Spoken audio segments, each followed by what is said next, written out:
A continuación, se presenta el estudio de prefactibilidad para una planta de hidrógeno producida a partir de electrólisis alimentada por energías renovables. Para comenzar, aquí tenemos los diferentes tipos de hidrógeno que se comercializan hoy en día. La clasificación se realiza en función de la huella de carbono, es decir, de la cantidad de dióxido de carbono emitido por gramo de hidrógeno producido, y de la procedencia de la energía eléctrica utilizada. El gris y el azul son producidos por energía no renovable, pero se diferencian entre sí en que el primero tiene altas emisiones, mientras que para el azul son bajas, mientras que el verde se produce a partir de energías renovables con bajas emisiones. Hoy en día, el hidrógeno verde se encuentra en el inicio de su desarrollo.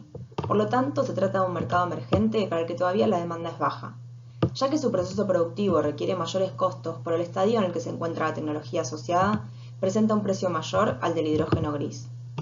La motivación para comenzar a producir hidrógeno verde hoy viene dada por la tendencia mundial a la descarbonización impulsada por iniciativas como el Acuerdo de París.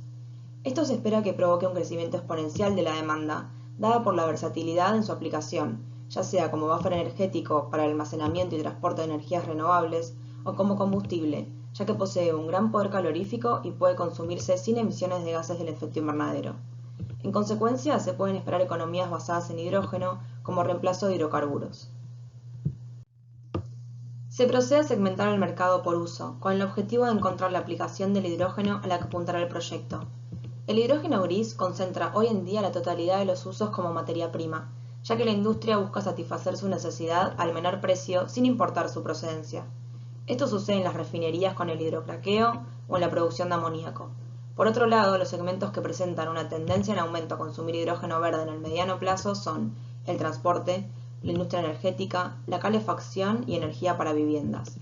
Dentro de dichos usos, el que se encuentra más desarrollado en la actualidad y se proyecta una mayor demanda es el transporte, por lo tanto es el que se elige para realizar el proyecto. Posteriormente se procede a realizar una segmentación geográfica. Argentina y Latinoamérica no presentan demanda de hidrógeno verde y no se espera un cambio en el corto y mediano plazo. Estados Unidos, Japón, Corea y Europa son las principales regiones del mundo en las que existe un mercado para dicho hidrógeno. De ellos, Estados Unidos tiene capacidad para autoabastecerse. Japón y Corea tienen políticas fuertes de descarbonización que requieren hidrógeno y los países europeos presentan iniciativas que promueven el aumento de su demanda. Pero por limitaciones de espacio y una ajustada disponibilidad de energías renovables, se espera que su capacidad de producción sea menor que su demanda. Por lo tanto, ambas regiones requerirán importar hidrógeno y por motivos logísticos y de tamaño esperado del mercado, se elige Europa como destino del producto. Nos preguntamos entonces, ¿qué diferencial tiene Argentina para exportar hidrógeno? Esta presenta un gran potencial de energías renovables, recurso fundamental para ser exportador de hidrógeno verde. Particularmente en la Patagonia, el potencial eólico es de los mejores del mundo, ya que en algunos casos el factor de planta supera el 60%, mientras que en Europa se encuentra por debajo del 40%. Además, la Ley 26.123 fomenta el desarrollo, instalación y producción de hidrógeno verde en Argentina, haciendo un fuerte hincapié en la región patagónica por su importante potencial renovable. Por lo tanto, se decide localizar el proyecto en Comodoro Rivadavia, ya que cuenta con 3 centrales eólicas, reduciendo así el costo de transporte energético, se encuentra cerca de la interconexión nacional y además posee un puerto propio. Para el cálculo del precio se realizó un análisis estadístico en el cual se encontró un modelo de regresión múltiple que explique el precio histórico del hidrógeno total del mercado, que en su gran mayoría es gris, con muy pequeñas proporciones de azul y verde. Luego se utilizó para proyectar el precio hasta el 2050. Es importante tener en cuenta que el precio del hidrógeno verde es mayor en comparación a los otros tipos debido a su valor agregado no contaminante. Por esta razón, al precio obtenido en la regresión se le aplica un premio para que represente el precio del hidrógeno renovable. Dicho premio se obtiene a partir de los datos de la Comisión de Energía de California que indican que para el 2020 el precio del hidrógeno verde destinado a estaciones de servicio para vehículos de celda de combustible ronda los $12,2 por kilogramo, es decir, un 150% más que el calculado. Este adicional se considera constante durante toda la proyección. En el siguiente gráfico se muestra la demanda total proyectada al 2050 por aplicación. En color celeste se muestran los usos tradicionales, mientras que en una gama de naranja se presenta la demanda proyectada para nuevos usos, los cuales utilizarán en su gran mayoría hidrógeno proveniente de fuentes renovables. Se observa un crecimiento exponencial potenciado por el incremento de la demanda de los nuevos usos, los cuales tienden a captar la mayor parte del mercado para el 2050. Por otra parte, se presenta el proceso de producción. Las materias primas son electricidad y agua. Para la electricidad se compra energía renovable que se suministra por la red de media tensión y se transforma a baja tensión a la entrada de la planta. Parte de esta energía es rectificada ya que el electrolizador es alimentado por corriente continua. En cuanto al agua, requiere de un proceso de filtrado y ósmosis inversa para poder ser utilizada. Luego ocurre la electrólisis, la cual separa las moléculas de agua en hidrógeno y oxígeno. En cuanto a la rama del oxígeno, se somete a una separación para poder recuperar el agua que queda ligada en el gas y recircularla. En la rama del hidrógeno ocurre una separación similar. A continuación, el gas pasa por varios procesos de purificación como la desnebulización, desoxidación y la condensación para finalmente ser comprimido y almacenado en forma gaseosa a 300 bar. Dado que existen varios tipos de electrolizadores, se procede al análisis y comparación de las dos tecnologías comerciales más importantes, que son el alcalino y el PEM. Cabe mencionar que la tecnología alcalina se encuentra en un estadio maduro, mientras que la PEM está en pleno crecimiento, mostrando mejoras en eficiencias y costos de fabricación, posicionándose como la tecnología del futuro. Las ventajas que presentan actualmente los electrolizadores PEM por sobre los alcalinos son la mayor densidad de corriente y voltaje, lo que la hace una operación más dinámica. Además son más compactos y producen gases de mayor pureza. Por otro lado, los electrolizadores alcalinos requieren un medio básico para su funcionamiento, lo cual trae problemas de manejo de residuos, ya que la solución de hidróxido de potasio utilizada requiere un tratamiento previo a su disposición final. Por estos motivos se elige la tecnología PEM para realizar la electrólisis en el proyecto. El electrolizador a utilizar es el Enel 250, el cual tiene una capacidad diaria de 531 kg de hidrógeno por día, consumiendo 6,8 watts y 10 litros por kilogramo de hidrógeno. El CAPEX es de $1,5 millones y el OPEX anual es de $90.000. Una vez seleccionada la tecnología, se analiza el balance de línea. Para los primeros 10 años del proyecto se cuenta con un único electrolizador. En los años 2031 y 2041 se realizan inversiones para duplicar la capacidad instalada. En las 3 etapas del proyecto, el cuello de botella de la planta es la electrólisis. También se muestra balance de masas, en el cual se obtienen las necesidades de agua y de energía eléctrica para el proyecto.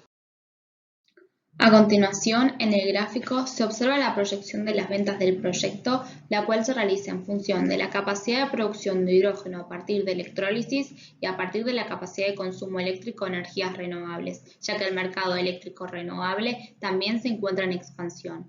Por lo tanto, se plantean ampliaciones escalonadas para acompañar parcialmente ambos crecimientos, las cuales ocurren en el año 2031 y 2041.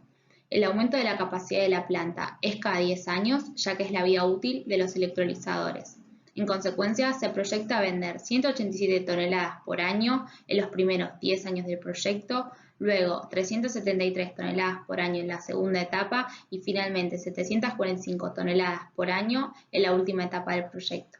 El 70% del monto a invertir destinado a la financiación de pasivos contraídos para la construcción y puesta en marcha de la planta al comienzo del proyecto y luego para las ampliaciones, se decide financiarlo con 3 préstamos del tipo francés otorgados por el Banco Interamericano de Desarrollo, donde los primeros 2 préstamos se amortizan en 10 cuotas anuales y el último en 5.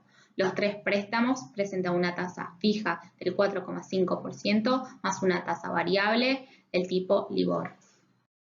En el siguiente gráfico se puede observar la estructura de costos del proyecto, compuesta por los costos de materia prima, mano de obra directa, gastos generales de fabricación y los gastos de administración y comercialización.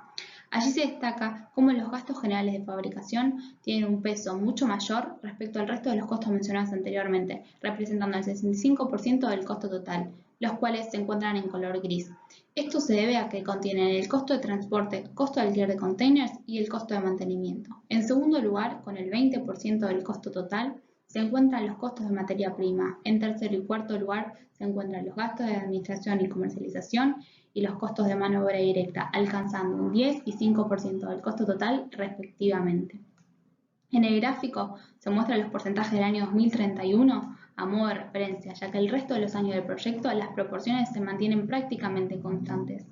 Por último, también es importante destacar que en la primera etapa del proyecto con un solo electrolizador se alcanza un costo promedio total por kilogramo de hidrógeno de $16. En la segunda etapa con 2 electrolizadores se alcanza un costo promedio total de $14 por kilogramo de hidrógeno y finalmente en la última etapa el costo promedio total por kilogramo de hidrógeno es de $11. Aquí se observan los flujos de fondos del proyecto, del inversor y de la deuda. Por otra parte, del estudio económico financiero es importante tener en cuenta el costo de capital propio del proyecto. A modo de referencia se visualizan los recuadros, la WACC para los años 2020, 2031 y 2041. Los saltos ocurren por efecto de los préstamos tomados en dichos años. Es importante mencionar que para el cálculo de la WACC incide el costo de la deuda, es decir que de este análisis surge que la proporción óptima para financiar es el 70% como se mencionó con anterioridad. Finalmente, a partir de la WACC y del flujo de fondos del proyecto, se calcula el valor actual neto, arrojando un valor de menos $9.586.860, lo cual significa que la inversión produce pérdidas sin brindar la rentabilidad exigida. Bueno, como conclusión, bajo las condiciones dadas, el proyecto no es rentable. Entonces, ¿qué es lo que podemos hacer? Buscar escenarios en donde sí lo sea, y así que sea atractivo para inversores.